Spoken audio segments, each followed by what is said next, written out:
Students, objective of ম্যানেজমেন্টের ভেতরে personal objectives একটা খুব ইম্পর্টেন্ট বিষয়, যেটা এন্ট্রান্সিক্যালি একটা ইন্ডাস্ট্রির ভিতরে বা একটা ম্যানেজমেন্ট সিস্টেমস এর ভিতরে এটা পটেনশিয়ালকে বৃদ্ধি করে বা এটা ত্বরান্বিত করে যে কিভাবে ওই সিস্টেমস এর যে পরিকাঠামো, যেটা আভ্যন্তরীণ বিষয়, সেটাকে আরো বেশি সুদৃঢ় করতে হয়, কিভাবে এটা চালিকা শক্তিটাকে অনেক বেশি পরিমাণে বুস্ট করে। কয়েকটা পয়েন্টের মাধ্যমে আমরা এটাকে এলাবোরেট করার চেষ্টা করব।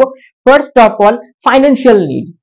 একটা ইন্ডাস্ট্রির সাথে যতজন ব্যক্তি জড়িত থাকবে তাদের প্রত্যেকের আগে পিছে তাদের ফাইন্যান্সিয়াল একটা ইন্টারেস্ট থাকবে, অবশ্যই আর্থিক স্বার্থ জড়িত থাকবে। যেরকম কোনো একটা প্রোডাকশনস এর জন্য যদি তুমি কোনো স্টাফ হায়ার করো তখন তাকে স্যালারি দিতে হবে, ওয়েজেস দিতে হবে, কোনো ম্যানেজার হায়ার করলে তাকে রেমুনারেশনস দিতে হবে, কোনো র মেটেরিয়াল পারচেজ করলে তার দাম দিতে হবে, যখন তুমি তোমার প্রোডাক্টকে বাইরে নিয়ে বিক্রি করছো তখন সেটার প্রফিট বা তুমি রেভিনিউ হোয়াট এভার তুমি সেটাকে রিসিভ করবে। তো দেখা যাচ্ছে যে প্রতিটা জায়গায় সবই জায়গায় হচ্ছে আর্থিক একটা স্বার্থ জড়িত থাকে।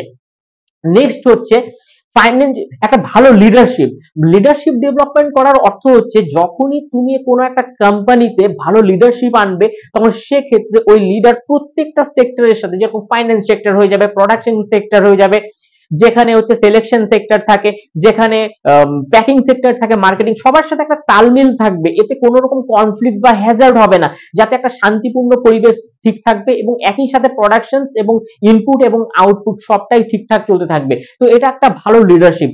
ফাইনালি, মোটিভেশন একটা ভালো মোটিভেশন হচ্ছে মানে একটা লিডার যদি থাকে তাহলে সে মোটিভেট করতে পারে। বিভিন্ন ধরনের যে স্টাফেরা যারা একটুখানি ভালো কাজ করলো তাদেরকে রেকগনাইজ করা যেতে পারে, তাদেরকে একটু এক্সট্রা স্যালারি বা বোনাস হিসাবে দেওয়া যেতে পারে।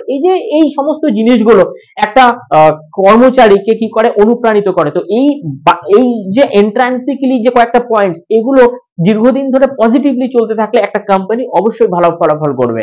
Thank you.